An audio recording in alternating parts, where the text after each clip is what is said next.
Assalamualaikum warahmatullahi wabarakatuh teman-teman. Jumpa lagi dengan channel Kandang Mas Al. Nah teman-teman, kali ini Kandang Mas Al upload video lagi teman-teman.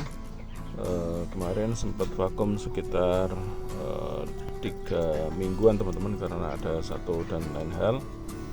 Nah untuk kali teman-teman, kali ini Kandang Mas Al mau berbagi informasi dan motivasi mengenai panduan lengkap bagi para pemula ya teman-teman ya. Bagi para pemula, ini Kandang Mas Al akan membagi panduan lengkap mengenai rahasia pakan budidaya entok yang menguntungkan teman-teman. Tentunya menguntungkan itu harganya murah dan juga mudah didapat teman-teman.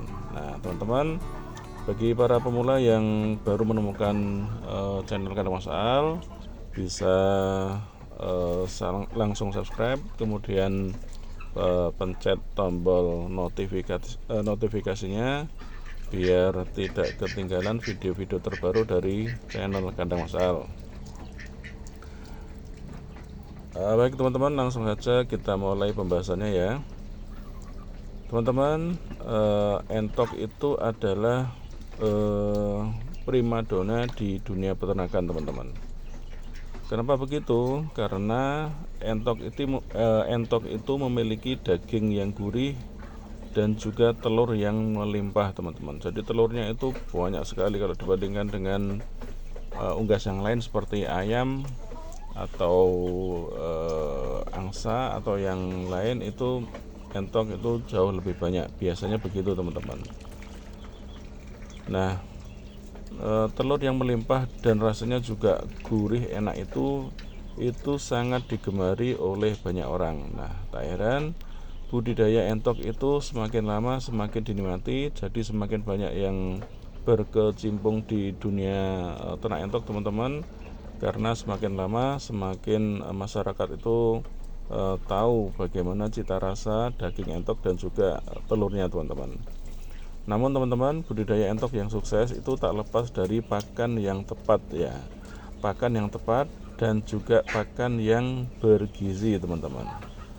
Karena apa? Karena pakan itu merupakan kunci utama bagi pertumbuhan entok untuk bisa menjadi tumbuh secara optimal teman-teman, dan juga menjadi kunci daripada kesehatan entok itu sendiri.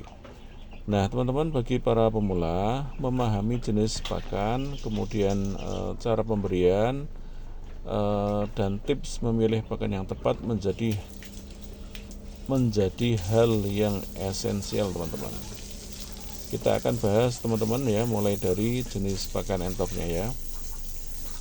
Jadi entok itu adalah jenis hewan omnivora teman-teman. Artinya mereka itu memakan berbagai jenis makanan. Pakan entok dapat dikategorikan menjadi dua jenis utama, yaitu pakan alami teman-teman. Pakan alami itu seperti yang ada di sekitar kita. Kita ambil contoh itu seperti rumput hijau teman-teman. Itu pakan alami entok itu bisa. Jadi rumput hijau di sekitar kita itu juga bisa menjadi salah satu sumber vitamin, sumber mineral, dan juga serat yang penting untuk pencernaan teman-teman. Kemudian yang kedua adalah daun-daunan.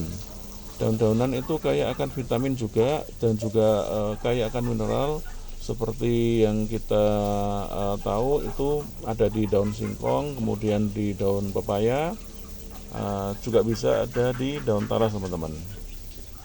Nah, daun pepaya itu juga salah satu sumber antibodi atau kekuatan daripada entok itu teman-teman. Jadi teman-teman kalau misalkan punya pohon pepaya di rumah, di sekitar rumah, itu dipakai terus setiap hari itu bagus teman-teman.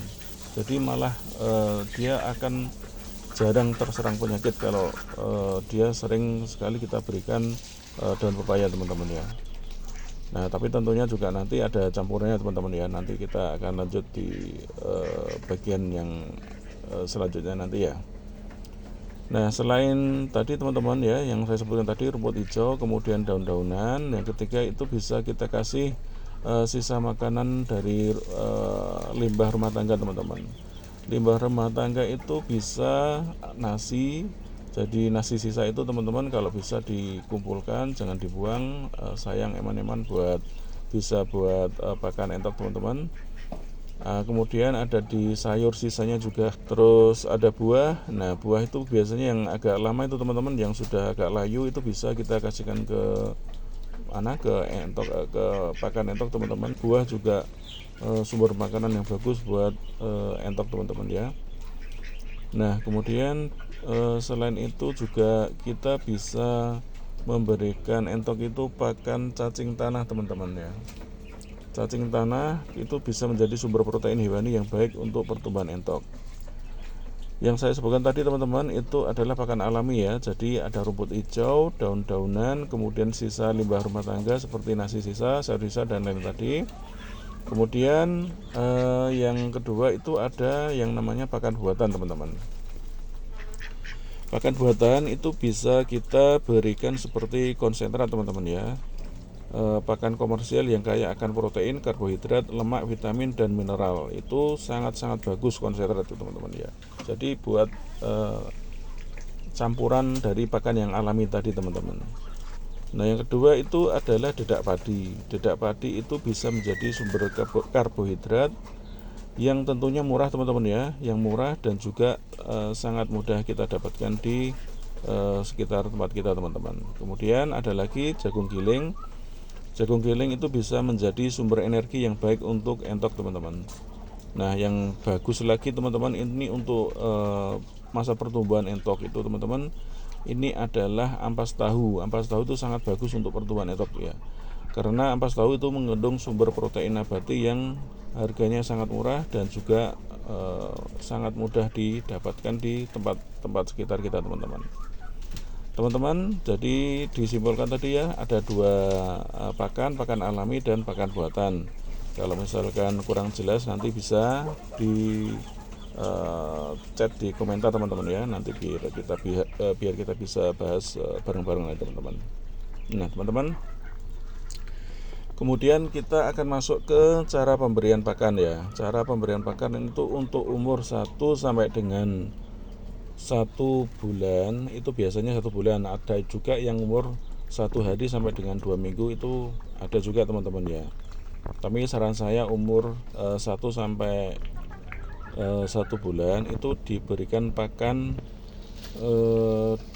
full pur teman-teman ya. Itu kalau pengen pertumbuhannya bagus, normal, dan nanti pertumbuhan selanjutnya di tahap kedua bisa maksimal. Nah, saran saya itu dikasih full pur teman-teman. Terus kemudian umur sekitar 3 mingguan atau 1 bulan ke atas, terserah pilih yang mana.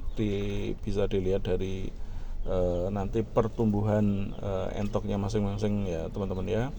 Itu mulai kita perkenalkan dengan pakan buatan teman-teman ya. Pakan buatan secara bertahap. Jadi pakan buatan dicampur dengan pakan full pur, kemudian dicampur dengan pakan alami, itu diberikan secara bertahap teman-teman ya. Jadi tidak langsung full pakan alami, pakan buatan itu jangan langsung dikasih full, nanti dia akan stres teman-teman. Saran saya jadi dimulai dicampur dari pakan buatan itu dari dedak padi, kemudian dedak padi terus dicampur dengan konsentrat pedaging, terus kemudian dicampur dengan pakan alami seperti daun-daunan yang saya sebutkan tadi, bisa pepaya, bisa kangkung, juga bisa daun talas, terserah teman-teman yang baik dan mudah di tempat teman-teman bagaimana. Nah, itu dicampur kalau bisa komposisinya sebaiknya 60-40 dulu teman-teman ya. 60-40 dulu teman-teman, kemudian diberikan sebanyak 2-3 kali sehari. Kalau saya pribadi itu biasanya sehari 2 kali teman-teman. Nah, kemudian lanjut umur sekitar 5-8 minggu teman-teman, itu tingkatkan porsi pakan buatan dan kurangi porsi pakan alaminya teman-teman. Berikan konsentrat, dedak padi, dan jagung giling secara terpisah. Nah, kemudian lanjut umur 9 minggu ke atas, entok sudah dapat diberi pakan buatan secara penuh. Kita bisa memberikan konsentrat, dedak padi, jagung giling, dan ampas tahu secara terpisah teman-teman. Nah teman-teman, ini yang saya sampaikan ini pilihan aja teman-teman ya. Nanti yang mudah, yang gampang, yang murah di sekitar teman-teman itu apa, itu nanti teman-teman bisa menyesuaikan sendiri tergantung dari kondisi dari lingkungan tempat teman-teman sendiri ya. Kemudian teman-teman, kita akan lanjut untuk memilih indukan entok dengan kualitas yang baik teman-teman ya, agar kita bisa berhasil, karena kita sudah belajar pakan tadi, pakan yang bagus, kemudian pakan jenis pakan, terus kemudian cara pemberian pakan. Nah, kita lanjut ke memilih indukan entok dengan kualitas yang bagus teman-teman. Agar menghasilkan anakan yang berkualitas, kita itu harus bisa memilih indukan yang berkualitas unggul dengan beberapa kriteria teman-teman. Tolong disimak teman-teman ya. Yang pertama itu untuk yang betina, indukan betina itu umur sekitar, yang bagus teman-teman itu sekitar 8 bulan ya. Kemudian bobot idealnya itu sekitar 2 kg teman-teman. Bulunya harus bagus, rapi, dan bentuk tubuh yang proporsional teman-teman. Nah, kemudian dilihat dari matanya itu kelihatan sehat, segar, bersih itu teman-teman ya. Terus kemudian nafsu makannya harus yang baik, dan yang terakhir teman-teman itu jarak kedua tulang duduk yang lebar teman-teman. Harus diperhatikan itu ya untuk indukan yang berkualitas teman-teman. Nah, sekarang yang jantan itu teman-teman harus bisa melihat, harus bisa memilih yang umurnya itu sekitar 9 bulan teman-teman ya. 9 bulan, kemudian bentuk kepalanya yang harus bagus teman-teman ya, dan juga memiliki bulu yang rapi teman-teman. Bulu yang bersih, rapi, yang berkilau itu bagus banget teman-teman ya. Terus kemudian paruhnya juga yang harus kokoh, terus kaki yang kuat dan kokoh teman-teman ya. Diperhatikan kakinya harus yang benar-benar yang kokoh dan kuat. Terus juga nafsu makan yang tinggi, dan kemudian bobotnya itu sekitar 4-5 kilo teman-teman ya. Itu yang ideal dan bagus untuk siap berkembang biak teman-teman ya. Dan terakhir jarak kedua tulang duduk juga sama teman-teman kayak yang betina tadi, jadi harus yang lebar. Nah itu teman-teman ilmu singkat untuk para pemula, semoga bermanfaat teman-teman ya. Jangan lupa teman-teman, kalau video saya ini bermanfaat, dibagikan, di like dan subscribe teman-teman ya. Terima kasih. Wassalamualaikum warahmatullahi wabarakatuh.